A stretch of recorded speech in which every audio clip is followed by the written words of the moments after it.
ನಮಸ್ಕಾರ. ನಮ್ಮೊಳಗಿನ ಲಕ್ಷ್ಮಿಯರು ಸ್ವಾವಲಂಬಿ ಮಹಿಳೆಯರು ವಿಶೇಷ ಕಾರ್ಯಕ್ರಮಕ್ಕೆ ಸ್ವಾಗತ. ನಾನು ಗಾಯತ್ರಿ. ನನ್ನ ಬ್ಯಾಕ್ಗ್ರೌಂಡಲ್ಲಿ ನೋಡಿದ ತಕ್ಷಣ ನಿಮಗೆ ಗೊತ್ತಾಗಿರುತ್ತೆ ಎಲ್ಲಿದ್ದೀನಿ ನಾನು ಅಂತ.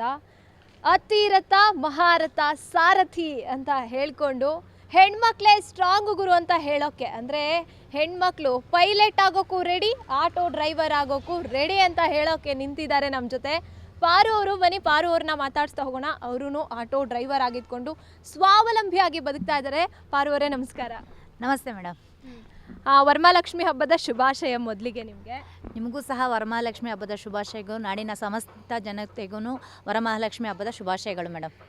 ಅಲ್ಲ, ನೀವು ಆಟೋ ಡ್ರೈವರ್ ಆಗಿದ್ದೀರಾ, ಅದು ಒಂದು ಕಡೆ ಆದರೆ ಫ್ರೀಯಾಗಿ ಆಟೋ ಹೇಳ್ಕೊಡ್ತಿದ್ದೀರಂತೆ. ಹೌದು ಮೇಡಮ್, ನಾವು ಸುಮಾರು ಜನ ಹೆಣ್ಮಕ್ಳಿಗೆ ದಾರಿದೀಪವಾಗಿ ತೋರಿಸೋದಕ್ಕೆ ಇದು ಒಳ್ಳೆ ಪ್ಲಾಟ್ಫಾರ್ಮು. ಸುಮಾರು ಹೆಣ್ಮಕ್ಳಿಗೆ ಈ ತುಂಬ ಫೈನಾನ್ಷಿಯಲಿ ವೀಕ್ ಇರೋದ್ರಿಂದ ಇವ್ರುಗಳಿಗೆ ನಾವು ಏನೇ ಆಗಲೂ ಸಹ ಇವ್ರಿಗೆ ದಾರಿ ತೋರಿಸ್ಬೇಕು ಅಂದರೆ ಇದೊಂದೇ ದಾರಿ ಇರೋದು. ಯಾಕಂದರೆ ಎಲ್ಲೇ ಆದರೂ ಕೂಡ ಪಾಪ ಅವ್ರುಗಳಿಗೆ ಕೆಲಸ ಮಾಡಬೇಕು ಅಂದರೆ ಇನ್ನೊಬ್ರು ಕೈ ಕೆಳಗಡೆ ಕೆಲಸ ಮಾಡಬೇಕಾಗುತ್ತೆ. ನಮ್ಮ ಸ್ವಂತ ದುಡಿಮೆಯಿಂದ ಸ್ವಾವಲಂಬಿಯಾಗಿ ಬದುಕಬೇಕು ಅಂದರೆ ಇದು ಒಳ್ಳೆ ಪ್ಲಾಟ್ಫಾರ್ಮು. ಅದಕ್ಕೋಸ್ಕರ ಇದು ಉಚಿತವಾಗಿ ನಾವು ಟ್ರೈನಿಂಗ್ ಹೇಳ್ಕೊಡ್ತಾ ಇದ್ದೀವಿ ಮೇಡಮ್. ಮತ್ತು ನಿಮ್ಮ ಬಗ್ಗೆ ಹೇಳಬೇಕು ಅಂದರೆ ಮೇಡಮ್, ನನ್ನ ಹೆಸರು ಪಾರು ಅಂತ, ಪರಮೇಶ್ವರಿ ಪಾರು ರೆಡ್ಡಿ ಅಂತ ಕರೀತಾರೆ. ಸೊ ನಾನು ಅಪ್ಪಟ ಅಭಿಮಾನಿ, ಶಿವರಾಜ್ ಕುಮಾರ್ ಅಪ್ಪಟ ಅಭಿಮಾನಿ. ಮತ್ತು ನಾನು ನನ್ನ ಬಗ್ಗೆ ಹೇಳಬೇಕಂದ್ರೆ ನಾನು ಮೂಲತಃ ಆನೇಕಲ್ ಅವಳು. ನಾನು ಬೆಂಗಳೂರಿಗೆ ಬೆಳಗ್ಗೆ ಬಂದುಬಿಟ್ರೆ ರಾತ್ರಿ ಆನೇಕಲ್ಗೆ ಹೋಗೋಳು. ಸೊ ನಾನು ನಮ್ಮ ಸಂಘಟನೆ ಬಂದು ಪೀಸ್ ಆಟೋ ಯೂನಿಯನಲ್ಲಿ ಮಹಿಳಾ ಘಟಕ ಪ್ರಧಾನ ಕಾರ್ಯದರ್ಶಿ. ಪೀಸ್ ಆಟೋದಲ್ಲಿ ರಘುನಾರಾಯಣ್ ಗೌಡರು ಅಂತ ಅವರು ರಾಜ್ಯಾಧ್ಯಕ್ಷರು, ಸಂಸ್ಥಾಪಕರು. ಮತ್ತು ನಾನು ಮಹಿಳಾ ಘಟಕದಲ್ಲಿ ಪ್ರಧಾನ ಕಾರ್ಯದರ್ಶಿ ಆಗಿದ್ದೀನಿ. ಸೊ ಸುಮಾರು ಜನ ಹೆಣ್ಮಕ್ಳಿಗೆ ಆಟೋ ಟ್ರೈನಿಂಗ್ ಹೇಳ್ಕೊಡೋದು ಅಲ್ದಿರ ಅವ್ರುಗಳ ಸೇಫ್ಟಿ ಸುದ್ದಿನೂ ಸಹ ನಾವು ನೋಡ್ತಾ ಇರ್ತೀವಿ. ಪ್ರತಿ ರಾತ್ರಿನೂ ಸಹ ನಾವು ಕೆಲಸ ಮಾಡ್ತಾ ಇರ್ತೀವಿ. ರಾತ್ರಿ ಹೊತ್ತು ಕೂಡ ಡ್ರೈವ್ ಮಾಡೋವ್ರಿಗೂ ಹೆಣ್ಮಕ್ಳಿಗೆ ನಾವು ಅವ್ರುಗಳಿಗೆ ಏನೇ ಪ್ರಾಬ್ಲಮ್ ಆದರೂ ಕೂಡ ಈಗ ನಾವು ಓನ್ಲಿ ಆಟೋ ಟ್ರೈನಿಂಗ್ ಕೊಟ್ಟು DL ಮಾಡಿಸಿ ಕಳಿಸ್ಬಿಡ್ಬಹುದು. ಆದರೆ ಅವ್ರುಗಳ ಸೇಫ್ಟಿನೂ ಮುಖ್ಯ ಅಲ್ವಾ. ಯಾವುದಾದ್ರೂ ಯೂನಿಯನಲ್ಲಿದ್ದರೆ ಅವ್ರಿಗೂ ತುಂಬ ಉತ್ತಮ. ಸೊ ನನ್ನ ಜೊತೆ ನಮ್ಮ ಯೂನಿಯನಲ್ಲಿರೋ ಹೆಣ್ಮಕ್ಳಿಗೆ, ನಮ್ಮೆಲ್ಲ ಇರೋ ಯೂನಿಯನಲ್ಲಿರೋ ಅಣ್ಣ ತಮ್ಮಂದರೆ ಆಗಲಿ, ನಮ್ಮ ಅಣ್ಣ ರಘು ಅಣ್ಣನೇ ಆಗಲಿ, ಅವ್ರ ಸ್ವಂತ ಅಕ್ಕ ತಂಗಿರ ಥರ ನೋಡ್ಕೊತಾ ಇದ್ದಾರೆ.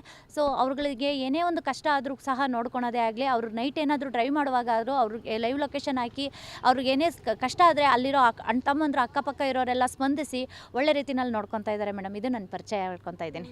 ಸೂಪರ್. ಅಲ್ಲ, ನಿಮಗೆ ಆಟೋ ಡ್ರೈವರೇ ಆಗಬೇಕು ಅಂತ ನಿಮಗೆ ಅನಿಸಿ ಇದನ್ನೇ ಆಯ್ಕೆ ಮಾಡ್ಕೊಂಡ್ರೆ? ಯಾಕೆ ಅಂದರೆ ಸೇಫ್ ಅಲ್ಲ ಅಂತಲೇ ಎಲ್ಲರೂ ಅಂದ್ಕೊಂಡಿರೋ ಅಂಥದ್ದು. ಅದರಲ್ಲಿ ಒಬ್ಬ ಮಹಿಳೆ ಸ್ವಾವಲಂಬಿ ಆಗಿದ್ಕೊಂಡು ಆಟೋ ಡ್ರೈವರ್ ಆಗಿರ್ತಾರೆ ಅಂತ ಅಂದರೆ ನೀವು ಅದನ್ನು ಯಾಕೆ ಆಯ್ಕೆ ಮಾಡ್ಕೊಂಡ್ರಿ ಅಂತ? ಮೇಡಮ್, ನಾನು ಆಟೋ ಫೀಲ್ಡಿಗೆ ಬರೋಕ್ಕೂ ಮುಂಚೆ ನಾನು ಒಂದು ಅಮೆಝಾನಲ್ಲಿ ಮ್ಯಾನೇಜರ್ ಆಗಿ, ಸೂಪರ್ವೈಸರ್ ಆಗಿ ಮತ್ತು DA ಆಗಿ ವರ್ಕ್ ಮಾಡಿದ್ದೀನಿ.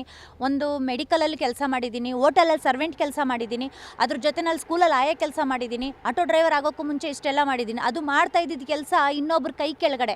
ಸೊ ನಾನು ಯಾವಾಗಲೇ ಹೊಟ್ಟೆ ನೋವು, ತಲೆನೋವು, ಹೆಣ್ಮಕ್ಳಿಗಿರೋ ಸಮಸ್ಯೆಗಳ ಬಗ್ಗೆ ಅವ್ರ ಹತ್ರ ನಾವು ರಜಾ ಕೇಳಬೇಕು ಅಂದಾಗ ನಮಗೆ ರಜಾ ಕೊಡ್ತಾ ಇದ್ದಿಲ್ಲ, ಸ್ಯಾಲ್ರಿ ಕರೆಕ್ಟಾಗಿ ಬರ್ತಾ ಇದ್ದಿಲ್ಲ. ಆದರೆ ಇದು ನಮ್ಮ ಸ್ವಾವಲಂಬಿಯಾಗಿ ಸ್ವಾಭಿಮಾನವಾಗಿ ಬದುಕ್ಬೋದು. ಇದು ನಮ್ಮ ಪ್ಲಾಟ್ಫಾರ್ಮು, ಒಳ್ಳೆ ಪ್ಲಾಟ್ಫಾರ್ಮು. ಸಂಪಾದನೆ ನಮ್ಮ ಸಂಪಾದನೆ. ಇವತ್ತಿನ ದಿನ ರಜಾ ಬೇಕು ಅಂತ ಹೇಳಿದ್ರು ಕೂಡ ನಾವು ರಜಾ ಹಾಕಿ ಮನೆಯಲ್ಲಿರಬಹುದು. ಆದರೆ ಈಗಿರೋ ಪರಿಸ್ಥಿತಿ ಈ ಥರ ಆಗುತ್ತೆ ಅಂತ ನಮಗೆ ಗೊತ್ತಿದ್ದಿಲ್ಲ. ಆದರೆ ಪಾಪ ಆಟೋ ಡ್ರೈವರ್ಗಳಿಗೆ ಅಂತ ತುಂಬ ಕಷ್ಟ ಆಗ್ಬಿಟ್ಟಿದೆ ಮೇಡಮ್. ಅಂದರೆ ಯಾವ್ಯಾವ ರೀತಿಯಾದಂಥ ಕಷ್ಟಗಳನ್ನ ಅನುಭವಿಸ್ತಾರೆ? ಹೌದು, ಮಹಿಳೆಯರಾಗಿ ಇದ್ಕೊಂಡು ಇದನ್ನು ನಿರ್ಧಾರ ತಗೊಳ್ಳೋಕೆ ಎಷ್ಟು ಕಷ್ಟ ಇರುತ್ತೆ. ಎಷ್ಟು ಜನಕ್ಕೆ ನೀವು ಟ್ರೈನಿಂಗ್ ಹೇಳ್ಕೊಡ್ತಾ ಇದ್ರೆ? ಎಷ್ಟು ಜನ ಮಹಿಳೆಯರು ಆಟೋ ಡ್ರೈವರ್ಸು ಸಿಗ್ತಾರೆ ಇಲ್ಲಿ ಬೆಂಗಳೂರಲ್ಲಿ ಅಂತ? ಮೇಡಮ್, ನಾನು ಕೊರೋನಾ ಬರೋಕ್ಕಿಂತ ಮುಂಚೆಯಿಂದ ಸ್ಟಾರ್ಟ್ ಮಾಡಿದ್ದೀನಿ. ಇಲ್ಲಿ ತನಕ ನಾನೇ ಟ್ರೈನಿಂಗ್ ಹೇಳ್ಕೊಟ್ಟಿರೋದು ನಮ್ಮ ತಳಿರು ಫೌಂಡೇಶನಿಂದ ಆಗಲಿ, ಮುಂಚೆ ನಾನು ಒಂದು ಬೇರೆ NGOದಲ್ಲಿ ಕೆಲಸ ಮಾಡ್ತಾಯಿದ್ದೆ, ನಮ್ಮ ಪೀಸ್ ಆಟೋದಿಂದನೇ ಆಗಲಿ, ನಾನು ಇಲ್ಲಿ ತನಕ ಹೇಳ್ಕೊಟ್ಟಿರೋದು 120 ಜನ ಹೆಣ್ಮಕ್ಳಿಗೆ ಹೇಳ್ಕೊಟ್ಟಿದ್ದೀನಿ. ಅದರಲ್ಲಿ ಇಲ್ಲಿ ತನಕ 60 ಜನ ಹೆಣ್ಮಕ್ಳು ಆಟೋ ಡ್ರೈವ್ ಮಾಡ್ತಾ ಇದ್ದಾರೆ. ಇನ್ನೊಂದು ಸ್ವಲ್ಪ ಜನ ಹೆಣ್ಮಕ್ಳಿಗೆ ಯಾಕೆ ಪ್ರಾಬ್ಲಮ್ ಆಗಿದೆ ಅಂದರೆ ಫೈನಾನ್ಷಿಯಲಿ ಯಾರೂ ಸಪೋರ್ಟ್ ಇಲ್ಲ. ಸೊ ಅವ್ರುಗಳಿಗೆ ನಾವು ಏನಾದರೂ ಫೈನಾನ್ಷಿಯಲಿ ಸಪೋರ್ಟ್ ಸಿಕ್ಕಿದ್ರೆ ನಾವು ಅದನ್ನು ನೋಡೋದಕ್ಕೆ ಪ್ರಯತ್ನ ಪಡ್ತಾ ಇದ್ದೀವಿ ಮೇಡಮ್. ಅವರು ಡ್ರೈವ್ ಮಾಡೋದಕ್ಕೆ ರೆಡಿ ಇದ್ದಾರೆ. ಸೊ ರೆಂಟಿಗೂ ಸಿಗ್ತಾ ಇಲ್ಲ. ಇವಾಗಿರೋ ಪ್ರಾಬ್ಲಮ್ಮು ಕಷ್ಟ ಅಂದರೆ ಇವಾಗಿನ ಜೀವನ ಪಾಪ ಹೆಣ್ಮಕ್ಳು ನಾನು ಕಟ್ಕೋಬೇಕು ಅಂತ ಬರ್ತಾ ಇದ್ದೀವಿ. ಈಗ ಬಂದಿದೆ ಅಲ್ಲ ಮೇಡಮ್, ಇಡೀ ನಮ್ಮ ಕರ್ನಾಟಕಕ್ಕೆ ಒಂದು ರ್ಯಾಪಿಡೋ ಬೈಕ್ ಟ್ಯಾಕ್ಸಿ ಅನ್ನೋ ಭೂತ. ಇದರಿಂದ ನಮ್ಮೆಲ್ಲ ಹೆಣ್ಮಕ್ಳಿಗೂ ತುಂಬ ತೊಂದರೆ ಆಗ್ತಾ ಇದೆ ಮೇಡಮ್. ಇವಾಗ ಆಟೋ ಡ್ರೈವರ್ ಆಗಿ ಇದ್ಕೊಂಡಿದ್ದೀವಿ ಅಂದರೆ ಅದೊಂದೇ ಲೈಫ್ ಅಲ್ಲ ಅವ್ರದ್ದು ನಿಮ್ಮನ್ನು ನಂಬ್ಕೊಂಡು ಫ್ಯಾಮಿಲಿ ಇರ್ತಾರೆ, ಮಕ್ಕಳಿರ್ತಾರೆ. ಹೇಗಿದೆಲ್ಲ ಮ್ಯಾನೇಜ್ ಮಾಡ್ತೀರಾ ಅಂತ? ಮಾಡಲೇಬೇಕು ಮೇಡಮ್. ನಾವು ಈಗ ಬೇರೆ ಕೆಲಸದಲ್ಲಿದ್ದಾಗಲೂ ಸಹ ಆ ಕೆಲಸದಲ್ಲಿ ನಮ್ಮ ಫ್ಯಾಮ್ಲಿನ ಮಕ್ಕಳನ್ನ ನೋಡೋಕ್ಕಾಗ್ತಾ ಇದ್ದಿಲ್ಲ. ಆದರೆ ಈ ಕೆಲಸದಲ್ಲಿ ನಮ್ಮ ಫ್ಯಾಮ್ಲಿ ಜೊತೆನೂ ಸ್ಪೆಂಡ್ ಮಾಡ್ಬೋದು, ಮಕ್ಕಳ ಜೊತೆನೂ ಸ್ಪೆಂಡ್ ಮಾಡೋದು. ಮಕ್ಕಳನ್ನೂ ಸಹ ನಾವು ಹಿಂದ್ಗಡೆ ಅವ್ರಿಗೆ ಅಂತ ಒಂದು ಬೆಡ್ಶೀಟ್ ಹಾಕಿ ಅವ್ರಿಗೊಂದು ಜಮಖಾನ ಹಾಕ್ಬಿಟ್ಟು ಮಕ್ಕಳನ್ನೂ ಸಹ ಮಲಗಿಸ್ಕೊಂಡು ಅವ್ರ ಜೊತೆನಲ್ಲೂ ನಾವು ಸಂಪಾದನೆ ಮಾಡ್ತಾ ಇದ್ದೀವಿ. ಅವರು ನಮ್ಮ ಜೊತೆನಲ್ಲಿ ಇರ್ತಾರಲ್ಲ ಅನ್ನೋದೊಂದು ನೆಮ್ಮದಿ ಐತೆ. ಸೊ ಇದು ಮಾಡಲೇಬೇಕು ಮೇಡಮ್. ಯಾಕಂದರೆ ನಮ್ಮ ಬದುಕದು ಕಟ್ಕೋಬೇಕು ಅಂದರೆ ಅದು ಖಂಡಿತ ಮಾಡಲೇಬೇಕದು. ಹೆಂಗೆ ಮನೇಲೆಲ್ಲ ಸಪೋರ್ಟ್ ಮಾಡ್ತಾರಾ? ಇವಾಗ ಜನ ಏನಂತಾರೆ, ಆಟೋ ಡ್ರೈವರಾ ಅಂತ ಎಲ್ಲ ಅನ್ನೋರು ಇರ್ತಾರೆ. ಯಾವ ಕೆಲಸ ಮಾಡಿದ್ರು ಅದಕ್ಕೆ ನೆಗೆಟಿವ್ ಆಗಿ ಮಾತಾಡೋ ಜನ ಇದ್ದೇ ಇರ್ತಾರೆ. ಅಂಥವ್ರಿಗೆ ಏನು ಹೇಳ್ತೀರಾ? ಮೇಡಮ್, ಹೆಣ್ಣು ಹೊಸಲು ದಾಟಿ ಹೊರಗಡೆ ಬಂದ್ರೇ ಅವ್ರಿಗೆ ನೆಗೆಟಿವ್ ಆಗೇ ಪದ ಬಳಸೋದು. ಆ ಪದಗಳು ಬಳಸೋದೇ ಬೇಡ. ಅಂಥ ನೆಗೆಟಿವ್ ಪದಗಳನ್ನೆಲ್ಲ ಸುಮಾರು ಅನ್ಭೋಗ್ಸ್ ಬಂದಿದ್ದೀನಿ, ಇವತ್ತಿಗೂ ಅನ್ಭೋಗ್ಸ್ತಾನೆ ಇರ್ತೀವಿ. ಆದರೂ ಅಂಥದಕ್ಕೆಲ್ಲ ನಾವು ತಲೆಗೆಡ್ಸ್ಕೊಳಲ್ಲ. ಧೈರ್ಯವಾಗಿ ನಿಂತ್ಕೊಂಡು ಬಂದರೆ ದುರ್ಗಾಶಕ್ತಿ, ಇಲ್ಲ ಅಂತ ಹೇಳಿದ್ರೆ ಆದಿನೂ ಅವಳೆ ಅಂತ್ಯನೂ ಅವಳೆ, ಎಲ್ಲ ಮಾಡೋದಕ್ಕೂ ರೆಡಿನೇ. ಆದರೆ ನಾವು ಎಲ್ಲ ಹೆಣ್ಮಕ್ಳಿಗೆ ಹೇಳೋದು, ಇಂಥ ಪದಗಳು ಬಂದರೆ ಆಗಲಿ ಯಾವುದೇ ಆಗಲಿ ಏನಂತಕ್ಕೂ ತಲೆ ಕೆಡಿಸ್ಕೊಂಡಿರ ಆರಾಮ್ಸೆ ನಮ್ಮ ಜೀವನ ನಾವು ನೋಡ್ಕೊಂಡು ಹೋಗ್ತಾ ಇರಬೇಕು. ಯಾಕಂದರೆ ನಮಗೆ ಬೈದವರೇ ಆಗಲಿ ಹೊಗಳ್ದವರೇ ಆಗಲಿ ಯಾರೂ ನಮ್ಮ ಹಿಂದೆ ಬರೋರಿಲ್ಲ, ನಮ್ಮ ಕಷ್ಟ ಅಂತ ನೋಡೋರಿರಲ್ಲ. ನಾವು ಸಂಪಾದನೆ ಮಾಡಬೇಕು, ನಾವು ತಿನ್ನಬೇಕು, ನಾವು ಬದುಕು ಕಟ್ಕೋಬೇಕು. ಇದರಿಂದ ಎಲ್ಲ ಹೆಣ್ಮಕ್ಳಿಗೂ ಧೈರ್ಯ ಮಾತ್ರ ಯಾವತ್ತೂ ಕೆಡಬೇಡಿ. ಯಾವತ್ತೇ ಆಗಲಿ ನಮಗೆ ನಾವೇ ಧೈರ್ಯ ತೊಗೊಂಡು ಮುಂದಕ್ಕೆ ಹೋದರೆ ಯಾರು ಮಾತಾಡಿದ್ರು ಕೂಡ ಮುಂದ್ಗಡೆ ಯಾವುದು ಮುಲಾಜ್ ಸಿಗಲ್ಲ. ನಮಗೆ ನಾವೇ ಧೈರ್ಯ ತೊಗೊಂಡು ಹೋಗ್ತಾ ಇರಬೇಕು ಮ್ಯಾಮ್. ಸೂಪರ್. ನೋಡಿ, ಇದನ್ನೆಲ್ಲ ನಾವು ಯಾವುದೋ ಮೂವಿನಲ್ಲಿ ಹೇಳ್ತಾರೆ ಡೈಲಾಗ್ ಅಲ್ಲ, ರಿಯಲ್ ಲೈಫಲ್ಲಿ ಫೇಸ್ ಮಾಡಿಕೊಂಡು ಹೇಳ್ತಾ ಇರುವಂಥ ಮೆಸೇಜ್ ಇದು. ಪ್ರತಿಯೊಬ್ಬ ಮಹಿಳೆಗೆ, ಹೆಣ್ಮಕ್ಳಿಗೆ ಆಟೋ ಡ್ರೈವರ್ ಅಂತ ಕೇವಲವಾಗಿ ಯಾರೂ ಅಷ್ಟೇ, ಅಂದರೆ ಯಾವ ಕೆಲಸ ಮಾಡೋರು ಯಾವುದೂ ಕೇವಲ ಅಲ್ಲ. ಅದರಲ್ಲಿ ಇಡೀ ಅವರ ಜೀವನ ಇರುತ್ತೆ. ಅವ್ರ ಜೀವನವನ್ನು ನಾವು ಆ ಮೆಸೇಜೇ ಸಾಕು ನಮಗೆ. ಎಷ್ಟೋ ಜನ ಅಯ್ಯೋ ಆಟೋ ಡ್ರೈವರ್ ಆಗಿ ನಾನು ಹೋದರೆ ಏನಂತಾರೋ ಜನ ಅಂತ ಅಂದ್ಕೊಂಡವ್ರಿಗೆ ಒಂದೊಳ್ಳೆ ಮೆಸೇಜ್ ಕೊಟ್ರಿ ನೀವು. ಸೊ ಇನ್ನು ಇಷ್ಟು ಅಂದರೆ ನೀವು ಇನ್ನೂ ಏನೇನೆಲ್ಲ ಅಂದ್ಕೊಳ್ತಾ ಇದ್ದೀರಾ ಕನಸು? ಅಂದರೆ ಇದ್ರ ಜೊತೆಗೆ ಬೇರೆ ಇವಾಗ ಮನೆಯಲ್ಲಿ ಮಕ್ಕಳು ಏನು ಮಾಡ್ತಾ ಇದ್ದಾರೆ, ಅವ್ರ ಎಜುಕೇಷನ್ನು ಎಲ್ಲ? ಮೇಡಮ್, ನನಗೆ 3 ಜನ ಗಂಡು ಮಕ್ಕಳು. ಸೊ ದೊಡ್ಡ ಮಗ ಅವನು ಎಜುಕೇಷನ್ ಅರ್ಧಕ್ಕೆ ನಿಲ್ಲಿಸ್ಬಿಟ್ಟ, ಅವನು ಎಜುಕೇಷನ್ ಮಾಡ್ತಾ ಇಲ್ಲ. ಅವನು ಸಹ ಡ್ರೈವರ್ ಆಗಿ ಟಿನಲ್ಲಿ ಬೇಡಕ್ಕನೋ ಡ್ರೈವರ್ ಡಿಪಾರ್ಟ್ಮೆಂಟ್ ಅಂದರೂ ಕೂಡ ಅವನು ಟಿ ಓಡಿಸ್ತಾ ಇದ್ದಾನೆ. ಸೊ ಎರಡನೇ ಮಗ ಅವನು ಎಜುಕೇಷನ್ ಮಾಡ್ತಾ ಇಲ್ಲ, ಅವನು SSLCಗೆ ಬಿಟ್ಬಿಟ್ಟು ನನ್ನ ತಮ್ಮನ ಜೊತೆ HSRಲ್ಲಿ ಬೊಕೆ ಶಾಪಲ್ಲಿ ಕೆಲಸ ಮಾಡ್ತಾ ಇದ್ದಾನೆ. ಮೂರನೇ ಮಗ ಮಾತ್ರ ಅವನ್ನ ನಾವು ಹಾಸ್ಟೆಲಲ್ಲಿ ಓದಿಸ್ತಾ ಇದ್ದೀನಿ. ಅವ್ನು ಈ ಸಲ SSLC. ಸೊ ಮನೆಯವರು ಸಹ ಅವ್ರಿಗೊಂದು ಸ್ವಲ್ಪ ಹ್ಯಾಂಡಿಕ್ಯಾಪ್ಟು. ಸೊ ಅವರು ಊರಲ್ಲಿ ತೋಟ ಕೆಲಸ ಮಾಡ್ತಾ ಇದ್ದಾರೆ. ಸೊ ನಮ್ಮ ಬದುಕಲ್ಲಿ ಇಷ್ಟೇ ಮೇಡಮ್ ನಡೀತಾ ಇದೆ. ನಾನು ಸಂಪಾದನೆ ಮಾಡಲೇಬೇಕು.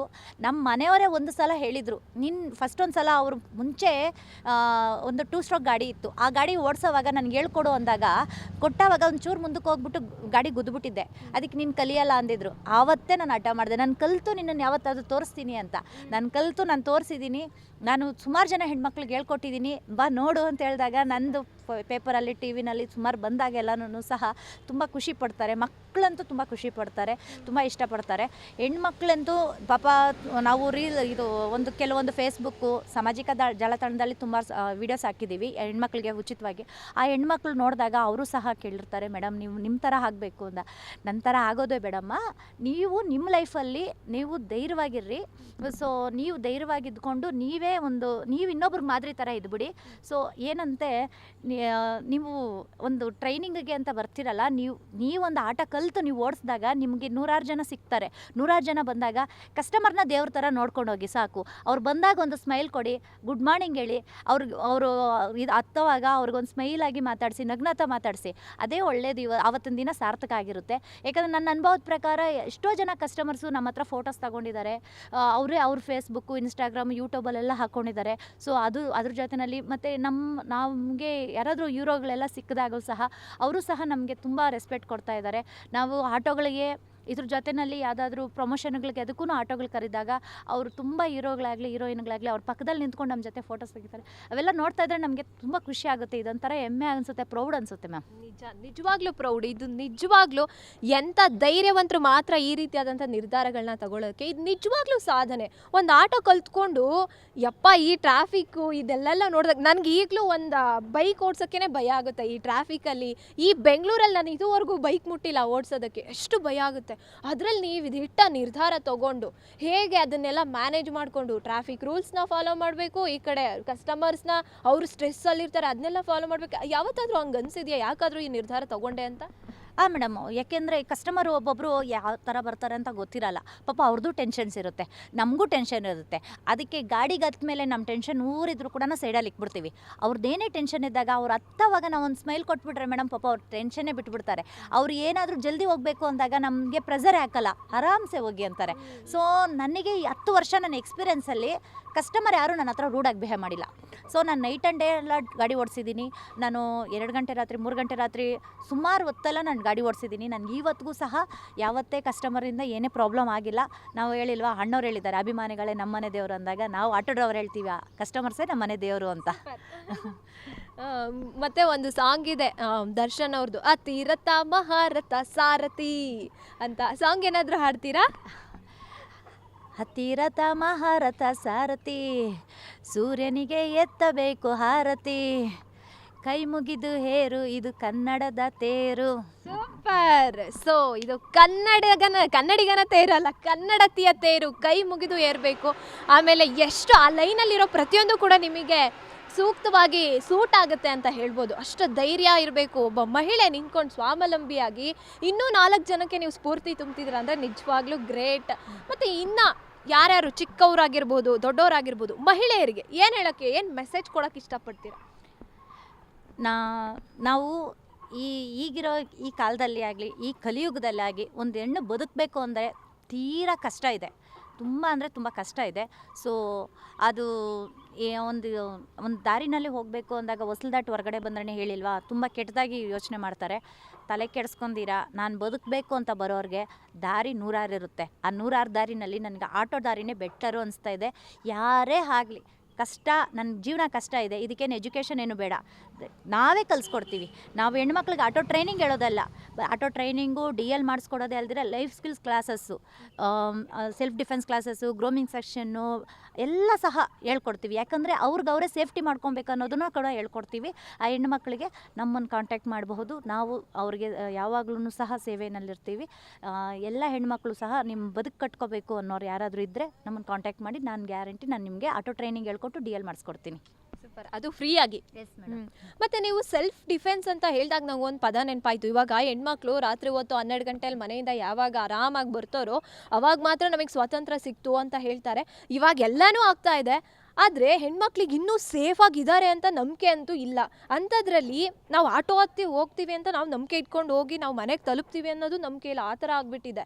ಅಂಥದ್ರಲ್ಲಿ ನೀವು ಹೆಣ್ಮಕ್ಳಾಗಿ ಇದ್ಕೊಂಡು ನಿಮ್ಮ ಆಟೋದಲ್ಲಿ ಬರೀ ಹೆಣ್ಮಕ್ಳೇ ಹತ್ತೋದಿಲ್ಲ ಅಲ್ವಾ, ಬೇರೆಯವರು ಹತ್ತುತ್ತಾರೆ. ಹೇಗೆ ನೀವು ನಿಮ್ಮ ಸೇಫ್ಟಿನ ಕೇರ್ ಮಾಡ್ಕೋತೀರಾ ಅಂತ? ಮೇಡಮ್, ಈಗ ನಾನು ಹೇಳಿಲ್ವಾ, ನಾನು 10 ವರ್ಷದಿಂದ ಯಾವುದೇ ಆಗಲಿ, ನಮ್ಮ ಆಟೋ ಡ್ರೈವರ್ ಹೋಗಿ ಒಬ್ಬರನ್ನ ತೊಂದರೆ ಕೊಡಿರೋದೇ ಆಗಲಿ, ಆಟೋ ಡ್ರೈವರಿಂದ ಅವ್ರಿಗೆ ತೊಂದರೆ ಆಗಿರೋದಾಗಲಿ ಯಾವತ್ತೂ ಇಲ್ಲ. ಯಾವುದಾದ್ರೂ ಎಲ್ಲೋ ಒಂದು 100ಕ್ಕೆ 1-2 ಕಾಣಿಸಿದೆ, ಅಷ್ಟು ಬಿಟ್ಟರೆ ಯಾವ ಹೆಣ್ಮಕ್ಳಿಗೂ ಕೆಟ್ಟ ದೃಷ್ಟಿನಲ್ಲಿ ನೋಡಲ್ಲ. ಯಾಕಂದರೆ ನಮ್ಮ ಅಣ್ಣ ತಮ್ಮ, ಅಕ್ಕ ತಂಗಿ, ತಾಯಿ ಥರ ಹಿಂದೆ ಬರ್ತಾರೆ ನಮ್ಮ ಅಣ್ಣ ತಮ್ಮಂದ್ರು ಓಡಿಸೋವಾಗ. ನಾವು ಸಹ ಅವ್ರನ್ನ ಅಣ್ಣ ತಮ್ಮ, ನಮ್ಮ ಫ್ರೆಂಡ್ಸೇ ಆಗಲಿ, ಒಡಬಡ್ದವರಾಗಲಿ ಆ ಥರ ನೋಡ್ಕೊಂಡು ಕರ್ಕೊಂಡು ಹೋಗ್ತೀವಿ. ಸೊ ಬೇರೆ ರೀತಿಯಲ್ಲಿ ಬೇರೆ ಇದರಲ್ಲೆಲ್ಲ ಏನೇನೋ ಇದಾಗಿದೆ, ಅದನ್ನು ನೋಡಿಬಿಟ್ಟು ಏನಾದ್ರು ಸಾರ್ವಜನಿಕರು ಪಾಪ ಎಚ್ಚೆತ್ಕೋಬೇಕು.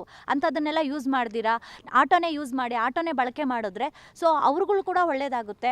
ಎಷ್ಟೋ ಜನ ಹೆಣ್ಮಕ್ಳಿಗೆ ಏನೇನು ಆಗ್ತಾ ಇದೆ, ಈ ಹೆಣ್ಮಕ್ಳಿಗೆ ಆಗ್ತಾರ ರೇಪ್ಗಳೇ ಆಗಲಿ ಏನದೇ ಆಗಲಿ, ಅದನ್ನೆಲ್ಲ ತಡೆಗಟ್ಟಬೇಕು ಅಂದರೆ ಆಟೋನೇ ಒಳ್ಳೆಯದು, ಸೇಫ್ಟಿ ಆಗಿರುತ್ತೆ. ನೀವು ಯಾವುದೇ ಆಗಲಿ ಬೈಕ್ ಟ್ಯಾಕ್ಸಿಗಳೆಲ್ಲ ಯೂಸ್ ಮಾಡ್ತೀರಾ, ಆಟೋ ಯೂಸ್ ಮಾಡಿ. ಇದರಲ್ಲಿ ನಾವು ಹೆಣ್ಮಕ್ಳು ಸೇವೆ ಕೊಡ್ತಾ ಇದ್ದೀವಿ, ಗಂಡು ಮಕ್ಳು ಸೇವೆ ಕೊಡ್ತಾ ಇದ್ದೀವಿ. ಆದರೂ ಯಾವತ್ತೂ ಯಾರಿಗೂ ತೊಂದರೆ ಕೊಡ್ತಾ ಇಲ್ಲ. 100ಗೆ ಯಾರೋ ಒಬ್ಬರೋ ತೊಂದರೆ ಕೊಡ್ಬೋದಾದ್ರು 99 ಜನ ಆದರೂ ಕರೆಕ್ಟಾಗಿದ್ದಾರಲ್ವಾ, ಅಷ್ಟು ಸಾಕು. ಅದನ್ನು ನೀವು ಯೂಸ್ ಮಾಡ್ಕೊಳ್ಳಿ. ನೋಡಿದ್ರಲ್ಲ, ಇದು ಕನ್ನಡತಿ ಆಟೋ ಸಾರಥಿ ಹೇಳ್ತಾ ಇರುವಂಥ ಮಾತು. ಪಾರು ಅವರು, ಆಲ್ ದ ಬೆಸ್ಟ್ ಪಾರು ಅವರೇ. ನಿಮ್ಮ ಏನು ಸಾಧನೆ ಇದೆ ನಿಜವಾಗ್ಲೂ ಮೆಚ್ಚಬೇಕು. ಹಾಗೆಯೇ ನೀವು ಜನಕ್ಕೆ, ನಿಮ್ಮ ಜೊತೆಲಿರುವಂಥ ಮಹಿಳೆಯರಿಗೆ ಸಹಾಯ ಮಾಡಬೇಕು ಅಂತ ನಿಮ್ಮ ನಿರ್ಧಾರ ಇದೆಯಲ್ಲ, ಹೀಗೆ ಮುಂದುವರಲಿ, ಅದು ನಿಮ್ಮನ್ನು ಕಾಪಾಡುತ್ತೆ. ಏನು ಹೇಳ್ತೀರಾ ಕೊನೆಯದಾಗಿ ನಮ್ಮವ್ರಿಗೆ? ಎಲ್ಲರಿಗೂ ಹೇಳ್ತಾ ಇರೋದು, ಎಲ್ಲರಿಗೂ ನಮಸ್ತೆ. ಇಡೀ ಕರ್ನಾಟಕ ಜನತೆಗೆ ವರಮಹಾಲಕ್ಷ್ಮಿ ಹಬ್ಬದ ಶುಭಾಶಯಗಳು. ನಾನು ಎಲ್ಲ ನಮ್ಮ ಕರ್ನಾಟಕ ಜನತೆಗೆ ಹೇಳ್ತಾ ಇದ್ದೀನಿ, ದಯವಿಟ್ಟು ಬೈಕ್ ಟ್ಯಾಕ್ಸಿನ ಯೂಸ್ ಮಾಡೋಕ್ಕೆ ಹೋಗಬೇಡಿ. ಅದು ಆಟೋ ಡ್ರೈವರ್ನ ಉಳಿಸಿ. ಆಟೋ ಡ್ರೈವರ್ ಯಾವತ್ತೂ ಡ್ರೈವರ್ ವರ್ಗನೇ ಇಲ್ದಿರ ಆಗೋಗುತ್ತೆ. ದಯವಿಟ್ಟು ಅದನ್ನು ಯೂಸ್ ಮಾಡೋದು ಬಿಟ್ಟರೆ ನಿಮ್ಮ ಕನ್ನಡ ಜನತೆನ ಆಟೋದವ್ರನ್ನ ಬಳಸಿದ್ರೆ ಸೊ ನಮ್ಮ ಇಡೀ ಕುಲನೇ ಒಳ್ಳೆಯದಾಗುತ್ತೆ ಅಂತ ಬೇಡ್ಕೊತಾ ಇದ್ದೀನಿ. ವರಮಹಾಲಕ್ಷ್ಮಿ ಹಬ್ಬದಿಂದ ನಮಗೇನಾದರೂ ಒಳ್ಳೆಯದಾಗುತ್ತೆ ಅಂದರೆ ಇದೊಂದೇ ಒಂದು ನಮ್ಮ ರಿಕ್ವೆಸ್ಟ್, ನಮ್ಮ ಆಟೋ ಡ್ರೈವರ್ಗಳಿಂದ ಬಳಸಿ ಪ್ಲೀಸ್. ಥ್ಯಾಂಕ್ ಯು ಪಾರು ಅವರೇ. ನೋಡಿದ್ರಲ್ಲ, ಇದು ಆಟೋ ಸಾರಥಿ ಒಂದು ಧೈರ್ಯವಂತೆ ಹೇಳಿದಂಥ ಮೆಸೇಜಸ್ಸು ನಿಮಗೆ. ಯಾರು ಯಾವ ಕೆಲಸನಾದರೂ ಆಗಲಿ ಅದನ್ನು ಶ್ರದ್ಧೆಯಿಂದ ಧೈರ್ಯದಿಂದ ಮಾಡಿ ಅಂತ ಹೇಳ್ತಿದ್ದಾರೆ. ನೋಡ್ತಾ ಇರಿ ರಾಜ್ ನ್ಯೂಸ್ ಕನ್ನಡ, ಜನಸೇವೆಗೆ ನಾವು ಸದಾ ಸಿದ್ಧ.